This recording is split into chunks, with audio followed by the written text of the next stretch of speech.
Hello everyone, myself Abhijit Sinha, and today I'm here with some interesting topic such as about gravitational force of Earth and Sun, latitude, longitude, features of latitude, longitude, how latitude decide hit zone, and longitude decide time, while latitude also called parallels, and longitude also called meridian. Okay. In our previous video, we had already discussed about that why Earth take 4 minutes to move 1 degree or 1 latitude longitude, why 82.5 degrees select as a standard meridian, why 5 hour 30 minutes select as standard time for India, and many important questions that why sunrises 2 hours earlier in Arunachal Pradesh comparison to Gujarat. So now in this video we have to start with some interesting topic. So come to this figure or this image. This is our globe which is inclined with 66.5 degree, and sun rays directly fall on 23.5 degree. It is on Tropic of Cancer and also on Tropic of Capricorn. How is it possible? Tropic of Cancer is here in front of sun rays, but how it is possible for Tropic of Capricorn?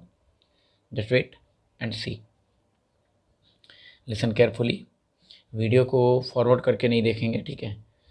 Continue video देखोगे तो समझ में आएगा। हो सकता है कहीं पे कुछ इंपॉर्टेंट ऐसा बताया जाए और वो आप लैप्स कर दें, वही आपका क्वेरीज होगा, प्रॉब्लम होगा तो वो सॉर्ट आउट नहीं हो पाएगा। Okay, so listen carefully.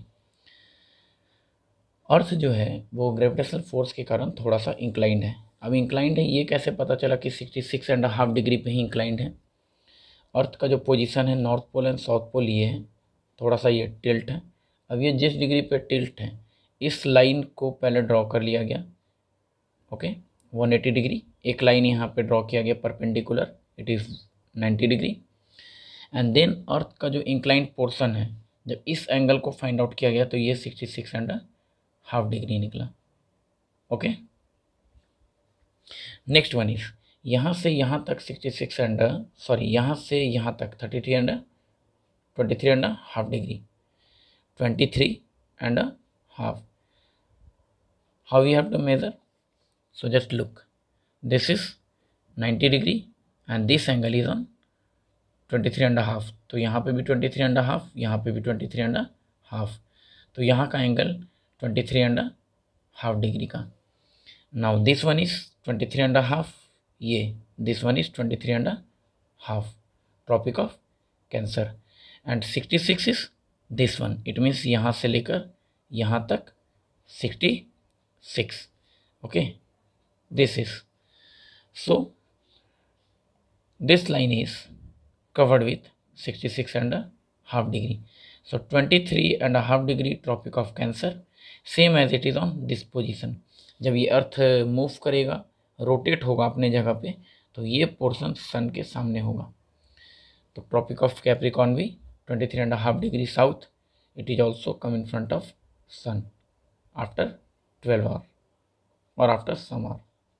Okay, now अब ये 23.5 डिग्री, यहाँ पे 66.5 degree and rest 90 degree minus 66.5 degree, it is 23.5 degree. Okay,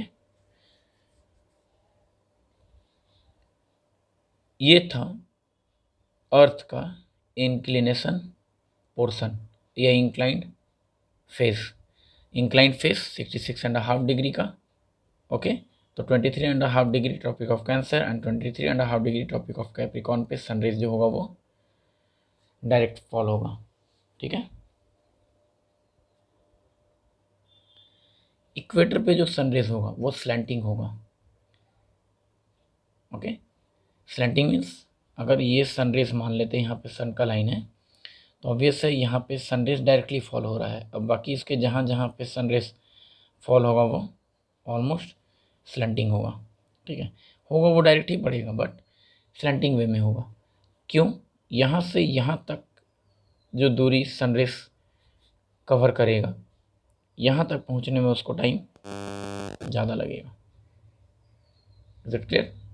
या पैसे भी मेज़र कर सकते हैं, ये लाइन और इस लाइन में काफ़ी डिफरेंस है। तो ये था earth and it axis, that is 23.5 degree tropic of Capricorn, 23.5 degree south it is equator, 23.5 degree north it is Tropic of Cancer, 23.5 degree south it is Tropic of Capricorn, 66.5 degree north it is Arctic Circle, 66.5 degree south it is Antarctic, 90 degree south pole, 90 degree north Pole. Now come to the next. Now come to this question, longitudes, और इसके बाद हम लोग latitudes में भी चलेंगे, ठीक है। लॉन्गिट्यूड में सारा लाइन देख रहे हैं स्फेरिकल है, हेमीस्फेयर, ओके। अगर हम इसको पूरा गोल बना दें तो ये राउंड हो जाएगा, बट राउंड नहीं करते हैं क्योंकि एक और एक ये दो रेफरेंस पॉइंट माना गया है, North pole and south Pole. याद होगा क्लास 6 के बुक में आप पढ़े होंगे, ये भी मैं आपको क्लास 6 के बुक से ही डिस्कस कर रहा हूँ। North pole and south Pole दो रेफरेंस पॉइंट है, तो ऑब्वियस से ये लाइन जो यहाँ से स्टार्ट होगा वो साउथ पोल में जाकर टच करेगा, ये लाइन पीछे तरफ से जो शुरू होगा वो भी साउथ पोल में, ये लाइन भी साउथ पोल में। तो ये क्या होगा? सर्कल का हाफ, हेमी हेस्फेयर या फिर सेमी सर्कुलर कह सकते हैं, ठीक है। अब अगर ये सेमी सर्कल है, ठीक है, हर लाइन अगर सामने से ये स्ट्रेट दिखेगा, आप अगर इस पोर्शन को, ये लाइन को सामने ले आते हैं तो ये गोल हो जाएगा और फिर ये आपको कर्व में दिखेगा। इट मीन्स इसका हर एक लाइन क्या है? मेरिडियन। तो that's why longitude is also known as meridian, ठीक है। लॉन्गिट्यूड का हर एक लाइन मेरिडियन है, लेकिन प्राइम मेरिडियन नहीं बोलेंगे इसको, प्राइम मेरिडियन नहीं बोलेंगे। क्यों? क्योंकि प्राइम मेरिडियन जो होता है वो इंपॉर्टेंट मेरिडियन है, प्राइम है, ठीक है, इंपॉर्टेंट है। अब इंपॉर्टेंट मेरिडियन कौन सा? तो वो 0 डिग्री लॉन्गिट्यूड, वो इंपॉर्टेंट फिक्स किया गया था। अब वो क्यों फिक्स किया गया कि वो ग्रीनविच है?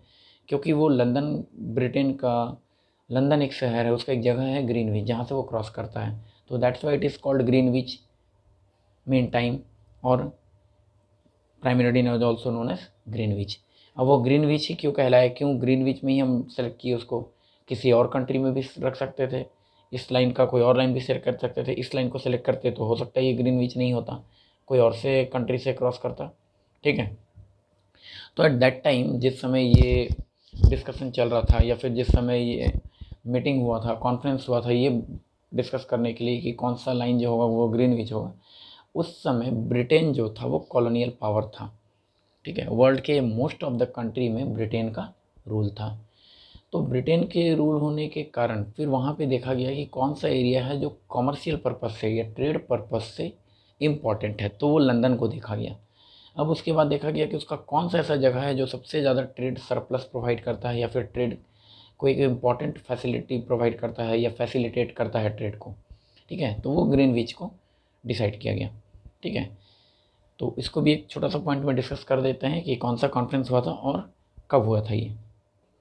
अभी आप चाहो तो वीडियो को पॉज करके ये वाला लिख सकते हैं, okay. So come to the point, prime meridian it is a semi circular line which represent 0 degree longitude is an imaginary line. अब ये 51 डिग्री 28 नॉर्थ लैटिट्यूड क्या है?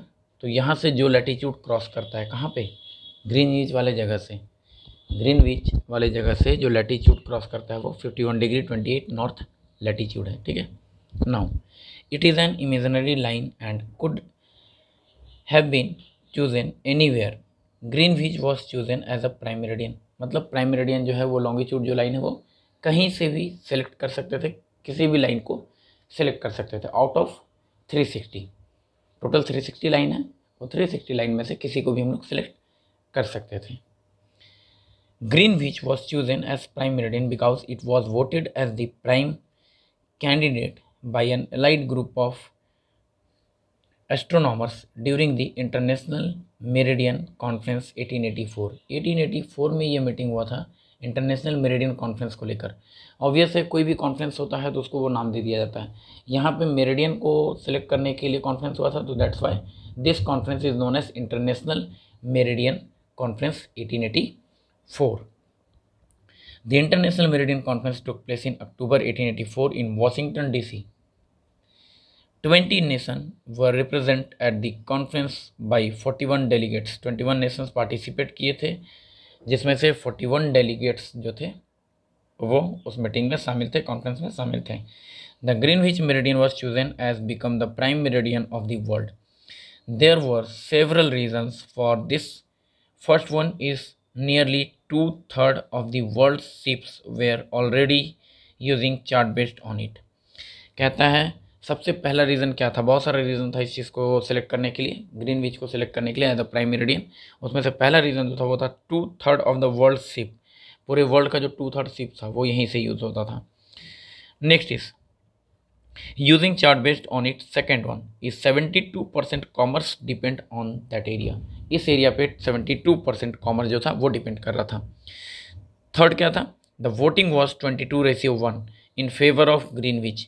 ग्रीनविच के फेवर में 22:1 के फेवर में वोट गया था। इट मीन्स 22 कंट्रीज़ के फेवर में थे एंड 1 कंट्री अपोज में। San Domingo, now the Dominican Republic voted against. सिर्फ एक कंट्री सैन डोमिंगो जो था वो इसके अगेंस्ट में था, बाकी सारे कंट्रीज़ के फेवर में थे। France and Brazil abstained। The French did not adopt the Greenwich Meridian until 1911। 1911 तक फ्रेंच जो था वो, फ्रांस जो था वो एक्सेप्ट नहीं किया था कि ग्रीनविच जो है मेरिडियन होगा, बट 1911 के बाद वो भी उसको एक्सेप्ट कर लिया। From pole to pole the prime meridian covers a distance of 20,000 kilometre. अगर नॉर्थ पोल से साउथ पोल तक की हम बात करें तो ये 20,000 किलोमीटर का एरिया कवर करता है। It passes through Britain, France, Spain, Algeria, Ghana, Mali, Burkina Faso. It is in Africa in northern hemisphere, but in southern hemisphere it passes through only Antarctica. Southern hemisphere में सिर्फ Antarctica से पास करता है, बाकी southern hemisphere में किसी भी continent या किसी भी एरिया को ये टच नहीं करता है।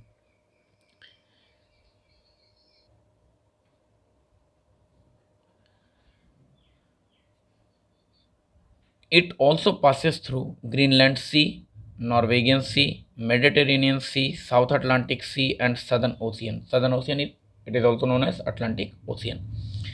A transit circle telescope built by Sir George Bidwell Airy in 1851। एक ट्रांजिट सर्कल टेलीस्कोप बिल्ड किया गया था सर जॉर्ज बिडवेल एरी के द्वारा 1851 में। It is 0 degree longitudinal line in the situated at the royal observatory in Greenwich. एक royal observatory भी set कर दिया गया, कहाँ पे, ग्रीनविच में। रॉयल ऑब्जर्वेटरी जो मेरिडियन को ऑब्जर्व करता रहे। It is in London which content astronomical aircraft from the past, जहाँ पे एस्ट्रोनॉमिकल आर्टिफैक्ट्स को सेलेक्ट किया गया था। It is which contained astronomical artifacts from the past। astronomical artifact, astronomy means it is related to space, मतलब space से जो directly connected हो, वो ग्रीनविच में ही एक ऑब्जर्वेटरी बनाया गया था। एक कह सकते हैं कि जैसे अभी गूगल का ऑफिस है या फिर और भी अदर ऑफिस जो है, माइक्रोसॉफ्ट का जो ऑफिस है, या उसी तरह से और भी बहुत सारे ऐसे ऑब्जर्वेटरी बने हैं। जैसे इंडियन मेट्रोलॉजिकल ऑर्गेनाइजेशन है, इंडियन मेट्रोलॉजिकल डिपार्टमेंट है जो मौसम का जानकारी रखता है या फिर वेदर से रिलेटेड इंफॉर्मेशन कलेक्ट करता है। तो उसी तरह से रॉयल ऑब्जर्वेटरी ग्रीनविच में एक सेट किया गया था ताकि जहाँ से इंफॉर्मेशन कलेक्ट किया जा सके। तो ये था प्राइम मेरिडियन का स्टोरी कि कैसे प्राइम मेरिडियन को सिलेक्ट किया गया, क्यों सिलेक्ट किया गया। तो ऑब्वियस है 72% कॉमर्स डिपेंड था, 2/3 वर्ल्ड का शिप जो था वो डिपेंड था उस पर, और सबसे बड़ा चीज़ जो हम लोग वैल्यू देते हैं वो था मेजॉरिटी। तो मेजॉरिटी वोट इसको मिला था 22:1 का। सिर्फ एक कंट्री था सैन डोमिंगो जो कि डोमिनिकन रिपब्लिक अभी है, वो इसके अगेंस्ट में था। बाकी दो ब्राज़ील और फ्रांस इसमें वोट किए नहीं थे क्योंकि वो पार्टिसिपेट ही नहीं लिए थे। क्यों? मतलब वो इनडायरेक्टली ये कहना चाह रहे थे कि हम इसमें पार्टिसिपेट नहीं करेंगे, हमको ये प्रपोज़ल जो है वो एक्सेप्टेबल नहीं है। बट वो अपोज़ नहीं कर रहे थे क्योंकि उनको ब्रिटेन के साथ ट्रेड भी करना था। अगर वो मना कर देते तो हो सकता है ब्रिटेन उनके साथ ट्रेड करना से मना कर देता। तो इसलिए फ्रांस और ब्राज़ील जो थे वो इनडायरेक्टली इसके अगेंस्ट थे। तो that's why 0 degree Greenwich select as a prime meridian. तो अभी ये क्लियर है कि 0 डिग्री प्राइम मेरिडियन लॉन्गिट्यूड जो है वो मेरिडियन क्यों कहलाता है। तो कोई भी लाइन जो लॉन्गिट्यूड है वो मेरिडियन कहलाएगा। जैसे लैटिट्यूड जो है वो पैरेलल कहलाता है। क्यों? Each and every latitude is parallel, जितना भी लैटिट्यूड है वो पैरेलल है। नाउ अब हम बात करेंगे कि लैटिट्यूड कैसे हिट जोन डिसाइड करता है। ठीक है, this one is equator, this is latitude. Tropic of Cancer ये भी लैटिट्यूड है, आर्टिक सर्कल भी लैटिट्यूड है, South Pole, North Pole, Antarctic Circle, Tropic of Capricorn, ये सारा लैटिट्यूडिनल लाइन है। तो इस लाइन के बीच में ट्रॉपिक ऑफ कैंसर से लेकर ट्रॉपिक ऑफ कैप्रिकॉर्न के बीच, it means middle of 23.5 degree north to 23.5 degree south, या फिर कह सकते हैं कि from 23.5 degree north to 23.5 degree south it is torrid zone. मतलब दो लैटिट्यूडिनल लाइन के बीच में टॉरिड जोन है। दूसरा 23.5 डिग्री नॉर्थ से लेकर 66.5 डिग्री नॉर्थ के बीच में टेम्परेट जोन। तो इस जोन को नॉर्थ टेम्परेट जोन कहा गया। ऑब्वियस है, जस्ट इसके अपोजिट साउथ टेम्परेट जोन होगा। Tropic of Capricorn to Antarctic circle, मतलब ये भी दो लैटिट्यूडिनल लाइन के बीच में, एक 23.5 डिग्री साउथ से लेकर 66.5 डिग्री साउथ, और ये 23.5 डिग्री नॉर्थ से लेकर 66.5 degree north. Then frigid zone 66.5 degree north से 90 degree north pole and 66.5 degree south से 90 डिग्री साउथ पोल। तो that's why we have to say that heat zone decided by latitude and time zone decided by longitude. ये आपको हम already समझा चुके हैं पिछले दो वीडियो में कि लॉन्गिट्यूड जो है वो टाइम डिसाइड करता है। तो यहाँ तक ये क्लियर कि लैटिट्यूड हीट जोन कैसे डिसाइड करता है और लॉन्गिट्यूड टाइम जोन कैसे डिसाइड करता है। लॉन्गिट्यूड क्यों मेरिडियन कहलाता है, लैटिट्यूड पैरेलल क्यों कहलाता है। ये दो पॉइंट यहाँ पे क्लियर। अब हम बात करेंगे सब इम्पॉर्टेंट लॉन्गिट्यूड्स की। तो लॉन्गिट्यूड में सिर्फ दो ही लॉन्गिट्यूड जो है वो इम्पॉर्टेंट है, एक 0 डिग्री और एक इसके जस्ट पीछे 180 डिग्री।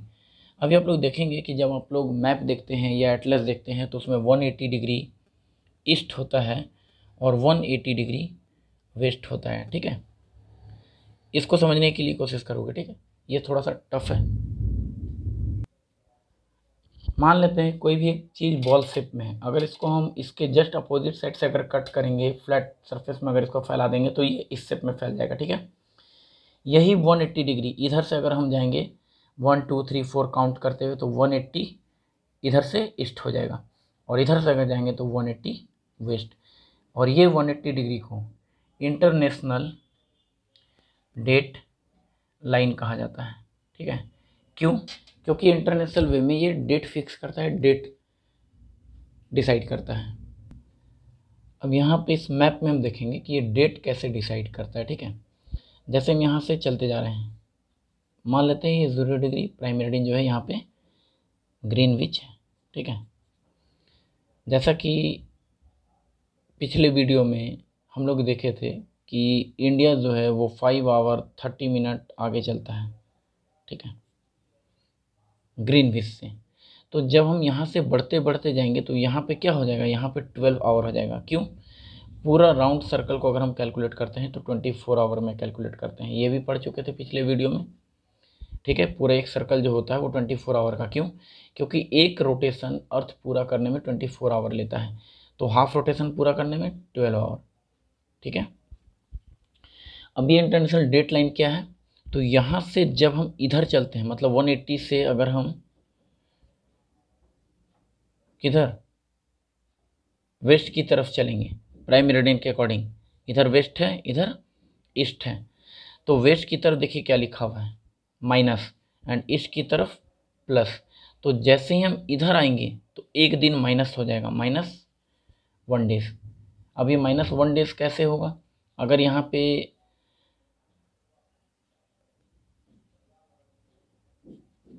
फ्राइडे के रात का 12 बज रहा है, ठीक है,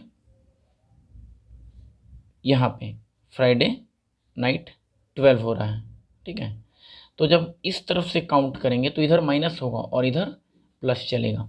इस साइड में वेस्ट की तरफ माइनस और ईस्ट की तरफ प्लस, तो दैट्स वाई ईस्ट की तरफ प्लस लिखा है और वेस्ट की तरफ माइनस।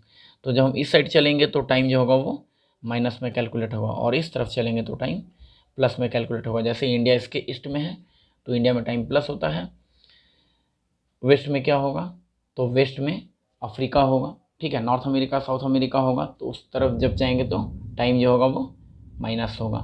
क्लियर है?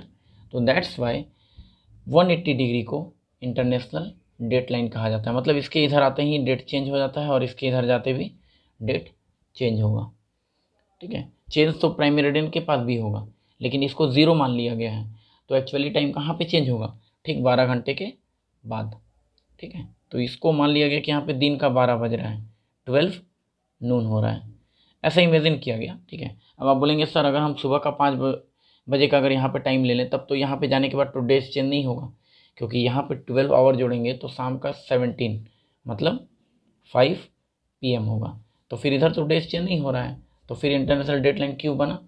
तो इसको मिडिल मान लिया गया था, ये मेरिडियन है, तो दिन का 12 बजे जस्ट हाफ, ठीक है। तो अभी जैसे लॉन्गिट्यूड में 2 लॉन्गिट्यूड हम मेन देखे 0 डिग्री एंड 180 डिग्री, उसी तरह से सम इम्पॉर्टेंट लैटिट्यूड्स है हमारे पास।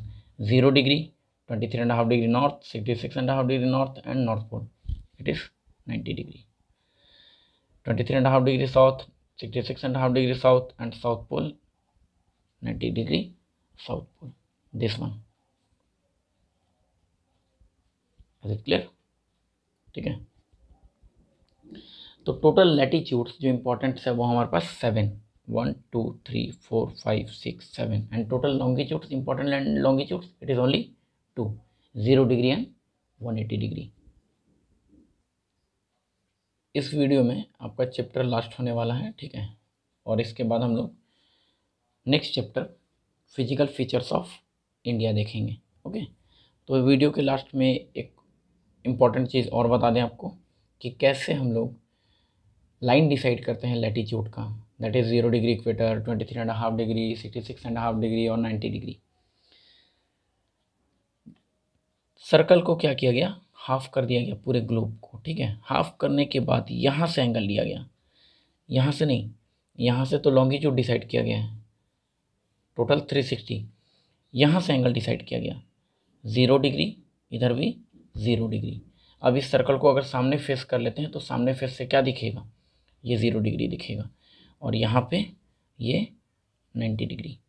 अब ये लाइन कैसे डिसाइड हुआ? तो जैसे ये 0 डिग्री है, यहाँ से यहाँ तक का एंगल बना 15 डिग्री, ठीक है, इसको यहाँ से यहाँ तक ड्रॉ कर दिए। अब ये सर्कल का ये हो गया 15 डिग्री, ये 30 डिग्री।